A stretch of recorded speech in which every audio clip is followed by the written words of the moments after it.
1780 খ্রিস্টাব্দে প্রতিষ্ঠিত আলিয়া মাদ্রাসা যখন স্থানান্তর হয়ে কলকাতা আলিয়া, ঢাকায় আলিয়া রূপান্তরিত হতে চলেছিল, বিগত দিন কখনো আন্দোলনের, গণ আন্দোলনের রূপরেখা তৈরি করে আলহাজ্জাত বড় হুজুর পীর কেবলা রাহমাতুল্লাহ আলাইহি ঢাকা আলিয়া থেকে কলকাতার আলিয়া চেয়ার টেবিল পর্যন্ত ফিরিয়ে এনেছিলেন।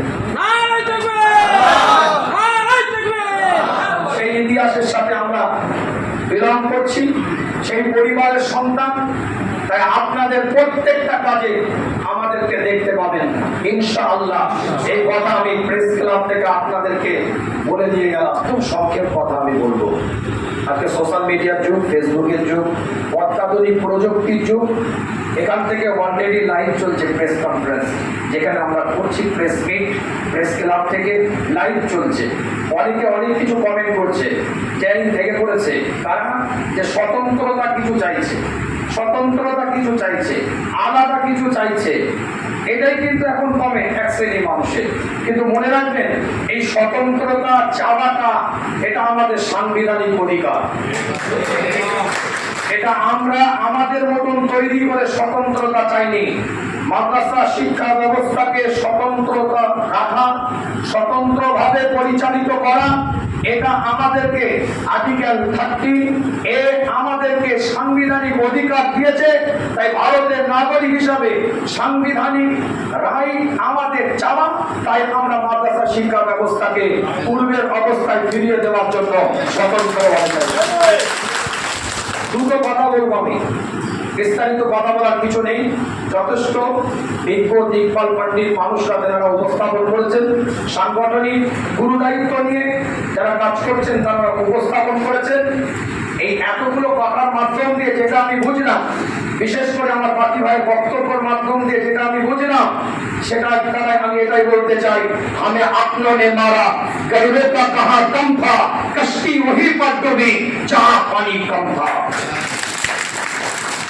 বিগত দিন যারা আন্দোলনের মুখ ছিল, তারা কিন্তু আজকে নিজেদের সব কিছু গুছিয়ে নিয়ে তারা এখন ব্যাক ফুটে চলে গেছে।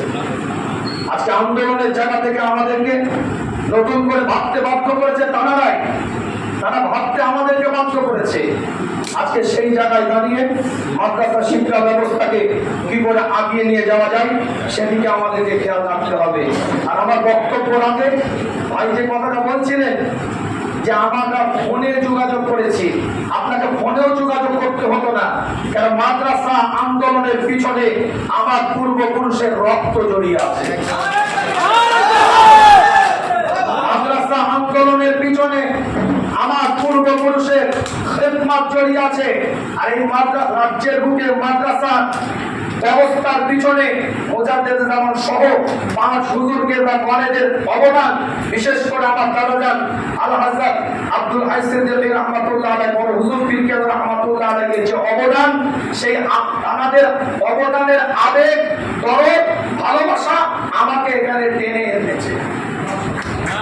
1780 খ্রিস্টাব্দে প্রতিষ্ঠিত আলিয়া মাদ্রাসা যখন স্থানান্তর হয়ে কলকাতা আলিয়া, ঢাকায় আলিয়া রূপান্তরিত হতে চলেছিল, বিগত দিন কখনো আন্দোলনের, গণ আন্দোলনের রূপরেখা তৈরি করে আলহাজ্জাত বড় হুজুর পীর কেবলা রাহমাতুল্লাহ আলাইহি ঢাকা আলিয়া থেকে কলকাতার আলিয়া চেয়ার টেবিল পর্যন্ত ফিরিয়ে এনেছিলেন। সেই ইতিহাসের সাথে আমরা বিলং করছি, সেই পরিবারের সন্তান। তাই আপনাদের প্রত্যেকটা কাজে আমাদেরকে দেখতে পাবেন ইনশাআল্লাহ। এই কথা আমি প্রেস ক্লাব থেকে আপনাদেরকে বলে দিয়ে গেলাম। আর আমাদের রাজ্যের সিএম তিনি ফুরফুরা শরীফে গিয়েছিলেন পীরজাদাদের পক্ষ থেকে।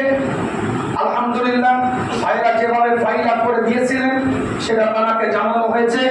আশাবাদী আমরা যে হয়তো আমাদের দিকটা ভেবে দেখবেন এবং আমরাও তাকে ভাবাতে হবে। আমাদের যারা আমাদের যারা আমাদের পোশাকে ঘুরে বেড়াচ্ছে তারাকে হয়তো ভাবাই নেই, তারাকে ভাবিয়ে তুলতে পারেনি। আমাদেরকে ভাবিয়ে তুলতে হবে, যেটা আমাদের সাংবিধানিক অধিকার। এই সংবিধানের অধিকার তিনি হরণ করছে, যারা হরণ করছে তাদের বিরুদ্ধে আমরা করছি।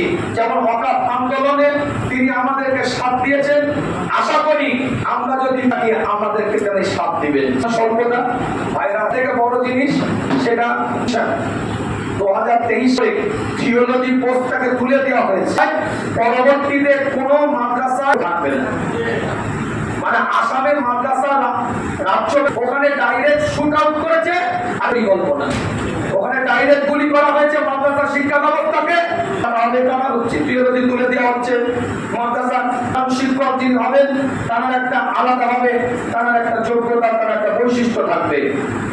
হেডমাস্টারের করছেন আপনারা, এটাও হচ্ছে সংবিধান বিরোধী একটা আইন, এটাও সংবিধান বিরোধী আইন। কাঁচা আলে পা দিয়ে চলি না। আর আমাদের দাবি সংবিধান বিরোধী নয়, এটা মনে রাখবেন। এটাই বলতে চাই যে আমরা হয়তো গণ আন্দোলন যেটা করছি এটা আমাদের প্রত্যেকটা কার্যকলাপ সংবিধান অনুযায়ী, সংবিধান পূর্ববর্তী যারা ছিলেন তারা গাইডলাইন দিয়েছেন, সেই গাইডলাইনকে সামনে রেখে আমরা এগিয়ে যাব। আর একটা বিষয় যে মাদ্রাসা শিক্ষা ব্যবস্থা থেকে নিচু শ্রেণীর যে কোরআন তেলাওয়াতের যে হয়, সে পরবর্তীতে কি করবে? মাদ্রাসায় কেন ভর্তি করবে?